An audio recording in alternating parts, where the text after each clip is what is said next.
Saudara Komisi Independen Pemilihan KIP Simelu mengajukan rencana anggaran untuk biaya pemilihan kepala daerah sebesar 52 miliar rupiah. Ya, saat ini KIP Simelu juga masih menunggu persetujuan dari Pemda Simelu mengenai jumlah anggaran yang diperlukan untuk melaksanakan tahapan pilkada.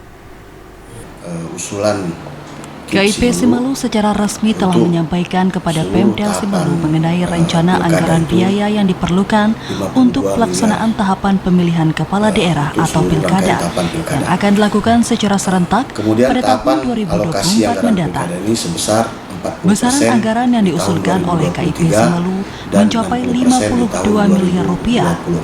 Hal ini diusulkan oleh KIP Simelu mengacu pada surat edaran dari Mendagri mengenai pembiayaan pilkada yang dibebankan pada APBD tahun 2023 sebesar 40% dan APBD tahun 2024 sebesar 60%.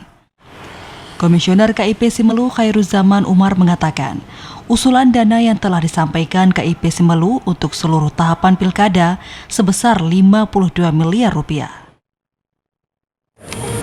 Usulan KIP Simelu untuk seluruh tahapan pilkada itu 52 miliar untuk seluruh rangkaian tahapan pilkada.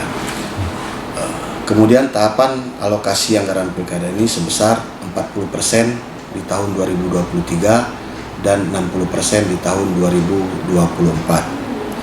Dan batas akhir penandatanganan NPHD itu sekitar tanggal 5 Desember tahun 2023. Dan upaya kita sejauh ini sudah menyurati pemerintah daerah Kabupaten Simelu, dan kita selalu mengingatkan kepada pemerintah Kabupaten Simelu. Alhamdulillah responsif pemerintah daerah Kabupaten Simelu sangat baik dan mendukung untuk prospek anggaran pilkada ini. Hanya saja kita masih menunggu untuk pembahasan lebih lanjut.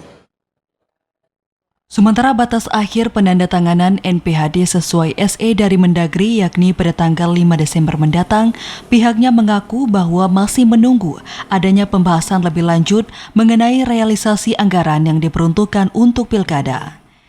Dari Simelu, Alashab TVRI Aceh melaporkan.